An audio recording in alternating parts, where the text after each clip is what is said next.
right? So you have to decide where you are. And for just a little additional comment to the, thinking that you're going to change someone once you get married. Well, your parents, who love you more than anyone who will ever love you, can't change you about this issue.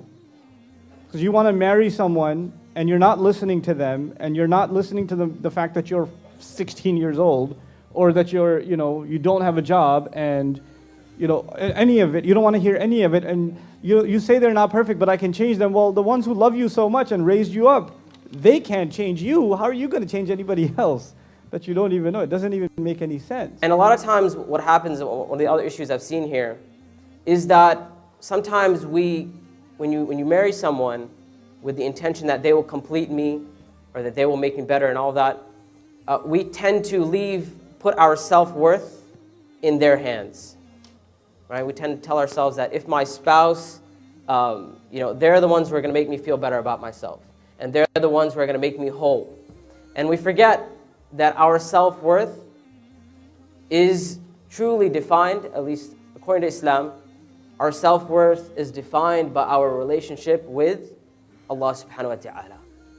And that's an amazing, unbreakable thing, that when a person puts their self-worth in their piety or their relationship with Allah subhanahu wa ta'ala, they will be secure in their relationship. Because they don't have that need to have their spouse always tell them that you're amazing or you're perfect, which is all good, alhamdulillah. It's something that spouses should do. They should encourage one another and praise one another, but they don't rely on that single factor to make themselves feel whole or make themselves feel complete. Love is effortless, or love is supposed to be effortless. That if you love someone and they love you, and if they're your soulmate and all, that love is not going to require any work. That you don't have to put anything into your relationship. You either love the person or you don't. And the reality of the matter is that the truth is that love always requires work. And that's love in your relationship, not only with your spouse, it's with anyone who you love. I have become completely disillusioned from this world because of some events and from relationships and people. Please suggest something.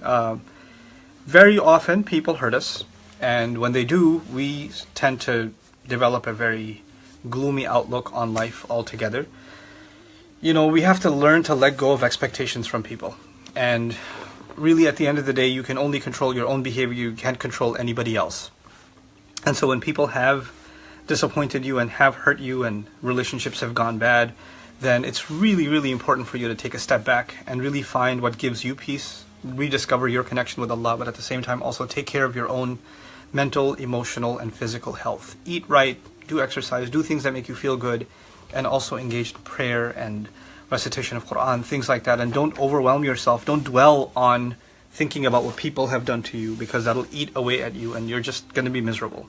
We have physical needs, we have emotional needs, and we have spiritual needs, okay? And for the most part, if your physical and emotional needs are taken care of, then you're able to further yourself spiritually. It becomes easier for you. A lot of times you're going through an emotional kind of trauma. You're literally going through depression. If you were to be diagnosed, you'd be diagnosed with depression, or you have serious anxiety, or you have panic attacks, or you have these things that really need professional help. You need to talk to someone and work through your emotions. You need a counselor, you need a therapist. This is an emotional problem. But then we're told this is a spiritual problem. You're not connected in your salah, you're always sad, you're not optimistic, therefore something is wrong with your iman. That is so bad, because I'm already depressed, and now I'm being told I'm a bad person also. That's not going to help. So when people are in that state, if you find yourself hopeless, disconnected, not interested in doing anything, it's hard for you to get out of bed, what's the point of it all anyway? If you're finding yourself depressed like that, maybe it's good that you seek some professional help. Because getting that psychiatric help, getting that counseling help, I'm telling you, is going to help you spiritually also. Let's not, make our happiness and our peace and our hopes associated with other people. You have to find your peace yourself, and you have to find your peace with Allah. Listen, marriage and divorce are choices. You marry who you want, and you have the right to divorce when you feel that you are not at peace in that marriage. People came to the Prophet ﷺ asking for a divorce. Women came and asking for a divorce and did not justify their rationale. And even when they did, the Prophet never said to any one of them, just be patient. Never once. Never once. The entire Quran, the exhaustive discourse on divorce. There are several pages dedicated to divorce in Baqarah. There's an entire surah dedicated to divorce, Surah Al-Talaq, the 65th surah. And yet, Allah Azza wa Jal never once condemned it. Never once said, why, how dare you divorce? He said, in one place, in Surah An-Nisa, he said, and if you are going to divorce them, maybe asa an karihtum shay'an wa yaj'al Allahu fihi khayran kathira. Maybe you hate something, but Allah put a lot of good in it. Allah put a lot of good in it. But in the very next ayah, He says, وَإِنْ أَرَدْتُمْ اسْتِبْدَالَ زَوْجٍ مَكَانَ زَوْجٍ وَآتَيْتُمْ إِحْدَاهُنَّ قِنْطَارًا. And if you still decide to replace a spouse with another, go on and marry somebody else, Allah opened that door. What I'm trying to tell you is not go on and get divorced. Or you don't have to have patience in your marriage. But understand something. If somebody decides that they don't want to be in a relationship because they find it emotionally or any other way abusive, and she even said these words. She said, it seems they can do anything they want and that's okay. And I said, what? Until you have broken bones? She goes, yeah, until then probably everything else is okay. And even if I had broken bones, and some others have told me, even if I had broken bones, my parents would probably tell me, it's okay, it's just one bone. And we don't understand sometimes that psychological torture, emotional torture, degradation and humiliation and abuse and neglect and dismissing somebody, these are serious things. And sometimes husbands do these to wives and sometimes wives do this to husbands. And when this happens, you have a right to say, I don't want to do this anymore.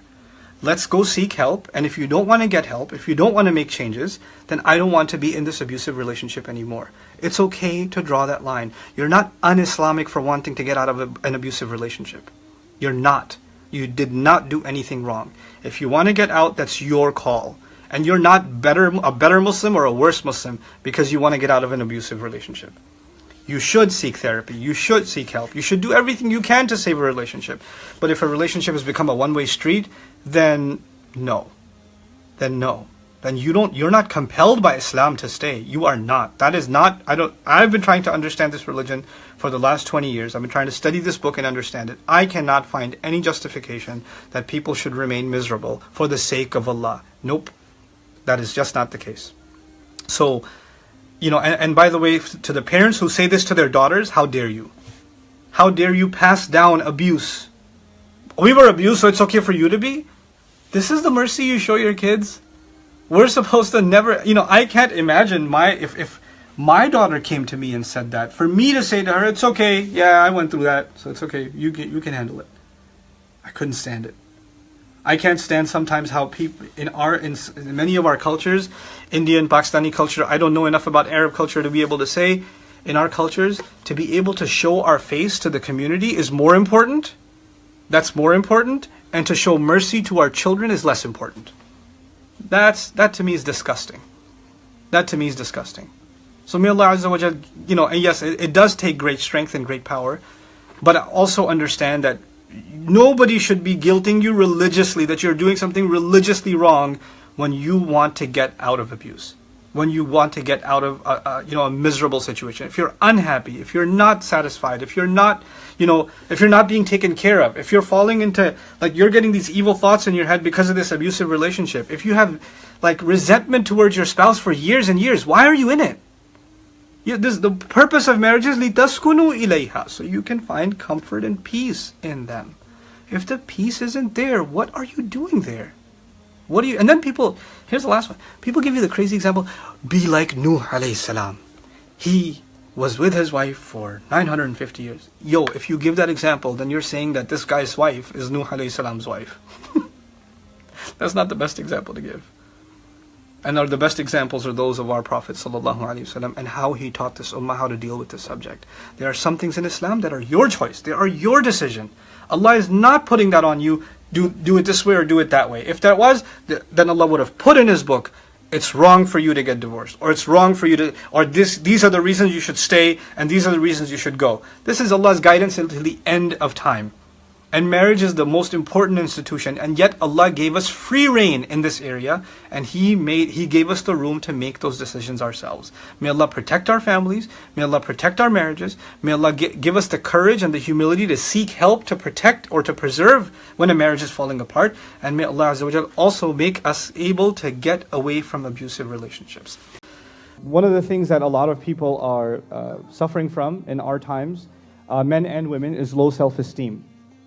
Right, so you have a very low opinion of yourself, and so when you do find someone who's even remotely interested in you, all of a sudden your world becomes meaningful again because somebody sees worth in you, and this goes back to his self-worth point, right? And so a lot of people are really gung-ho about getting married to this girl or this guy because it was the first one who came along, and they're like, well, you know, lightning don't strike twice. I mean, I know what I look like in the mirror, and this person has bad enough of an eyesight to go with this. So, you know, I know, seriously. But they have this going on inside the head that, you know, yeah, for a lot of people. But the idea that, you know, nobody else is ever going to come along, you know, I have this chance, even though this is not the perfect kind of person for me, but I should settle. On the one hand, we don't look for someone perfect, but on the other hand, you shouldn't be settling also. And especially as a result of a low opinion of yourself, you shouldn't be doing that. That once you fall in love, apparently, or you are obsessed enough, you're infatuated enough, then logic and common sense and reason and rationality goes out the window. So it doesn't matter how much somebody tries to talk sense into you. Once you've been like infatuated enough, you're a mule. You're no good. So if you can come back to humanity a little bit and detox from your obsession, then this conversation actually makes sense. Because if you've gone far enough down the road, you're too emotionally invested to even think about this stuff. If someone loves you, so they'll tell themselves, like, if this person really loves me, then they will change for me. So they'll tell themselves that, you know, even though, once again, we may not be compatible, we may have a lot of issues, a lot of differences, but we love each other. And inshallah ta'ala, we'll make it work. And I know, like, there's things I don't like about her, but I will change her, inshallah. And out of her love for me, she will change. Or she may be telling herself, out of his love for me, it will change. And as they say, love conquers all, right? Have you guys heard that?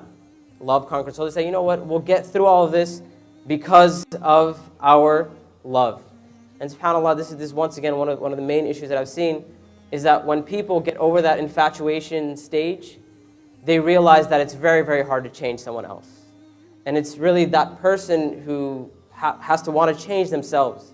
And once you're no longer infatuated with the person, and it's no longer, you're past that honeymoon stage or whatever they call it, 5, 6 months, 4 months, 2 months, depending on who you ask, right? Once you're past that stage, it's very difficult. So I always tell young couples, I say, listen, this person, the way they are in front of you right now, the way you see them, marry them, keeping in mind or telling yourself that they're never going to change.